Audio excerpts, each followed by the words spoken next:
नमस्कार, मी माधुरी चॅनलवर तुमचे सर्वांचे खूप खूप स्वागत आहे। बघा, परमेश्वर नेहमी आपल्या सोबत असतो हे आपण मनाने ठरवायचं असतं। परमेश्वर प्रत्येक कार्यात आपल्या सोबत असतो, त्यावर आधारित एक लेख मी तुम्हाला सांगते आहे। उद्धवाने कृष्णाला विचारलेला कठोर प्रश्न, तुमची मैत्री कोठे होती? महाभारत युद्धानंतर उद्धवाने श्रीकृष्णासमोर तो प्रश्न ठेवला।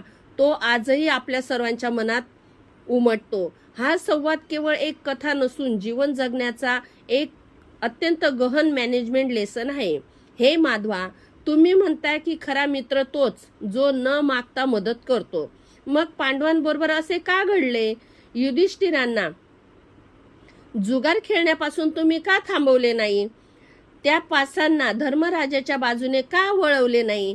आणि द्रौपदीच्या सभेत अपमान होत असताना तिच्या चिरहरणाची पराकाष्ठा होईपर्यंत तुम्ही का वाट पाहिली? हीच का तुमची मैत्रीची व्याख्या?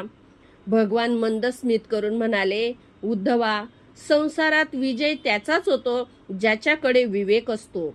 दुर्योधनाकडे विवेक होता, तो स्वतः न खेळता शकुनीला पुढे करतो। युधिष्ठिरांनीही विवेकाने वागून स्वतः ऐवजी मला खेळायला सांगू शकले असते।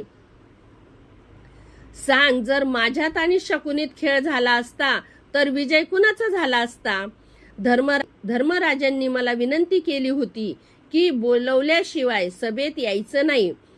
त्यांना स्वतःचा पराभव माझ्यापासून लपवायचा होता। मी त्यांच्या त्या विनंतीच्या मर्यादेत बांधला गेलो आणि बाहेरच उभा राहिलो। ते हरत गेले, पण मला आठवण्याऐवजी फक्त आपल्या नशिबालाच दोष देत राहिले। द्रौपदीला जेव्हा सभेत हुडून आणले गेले तेव्हाही तिला स्वतःच्या शक्तीवर आणि पांडवावर विश्वास होता, पण ज्या क्षणी तिने स्वतःवरील आधार सोडून पूर्ण शरणागतीने हाक मारली, हे हरी, अभय दे कृष्णा, त्या क्षणी मी प्रगट झालो। सांग उद्धवा, उशीर माझ्याकडून झाला होता की तिच्या पुकारण्यात? उद्धवाने टोचून विचारले, म्हणजे तुम्ही फक्त बोलवल्यावरच येता, शांतपणे सगळं पाहत राहता?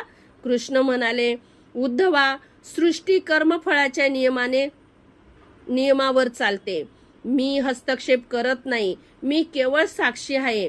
प्रत्येक क्षणी तुमच्या जवळ उभा राहून तुम्हाला पाहतो, हेच माझे धर्म आहे। उद्धवाने पुन्हा कटाक्ष केला, वा, म्हणजे आम्ही पाप करत राहायचं आणि तुम्ही फक्त पाहत बसायचं?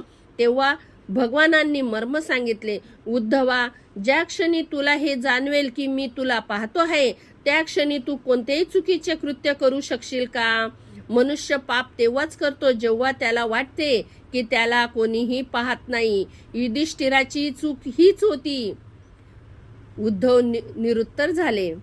हा संवाद आपल्याला हे शिकवतो की ईश्वराची अनुपस्थिती पाप नाही, तर ईश्वराच्या उपस्थितीचं विस्मरण हाच पापाचा खरा मूळ आहे।